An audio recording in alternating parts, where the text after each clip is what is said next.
আসসালামু আলাইকুম। স্বাগত জানাচ্ছি খেলাধুলার আপডেট নিউজ ট্রেন ক্রিকেটে। দুই চমক রেখে ভারতের বিপক্ষে বাংলাদেশের টেস্ট দল ঘোষণা। বাংলাদেশ ও ভারতের মধ্যকার প্রথম টেস্ট শুরু হবে চেন্নাইয়ের এম চিদাম্বর স্টেডিয়ামে 19 সেপ্টেম্বর। স্পিন বান্ধব এই মাঠে প্রথম টেস্টের পর কানপুরে যাবে বাংলাদেশ। সিরিজের দ্বিতীয় টেস্ট শুরু হবে 27 সেপ্টেম্বর। দুটি ম্যাচই বিশ্ব টেস্ট চ্যাম্পিয়নশিপের অংশ। দুটি ম্যাচই শুরু হবে বাংলাদেশ সময় সকাল 10টায়। দুই টেস্টের পর বাংলাদেশের জন্য অপেক্ষা করছে টি-20 সিরিজ। বিশ্ব চ্যাম্পিয়নদের বিপক্ষে এই সিরিজটা টাইগারদের জন্য কঠিন পরীক্ষা নিশ্চিত। অক্টোবর মাসের 6 তারিখে মধ্যপ্রদেশের গোয়ালিয়রে অনুষ্ঠিত হবে প্রথম ম্যাচ। ধর্মশালায় ম্যাচটি হওয়ার কথা থাকলেও বর্তমানে সেখানে সংস্কারের কাজ চলছে। পরের দুটি টি-20 ম্যাচ অনুষ্ঠিত হবে 9 এবং 12 অক্টোবর।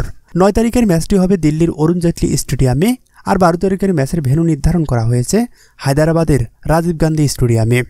টি-20 সিরিজের সবকটি ম্যাচ শুরু হবে বাংলাদেশ সময় সন্ধ্যা 7:30।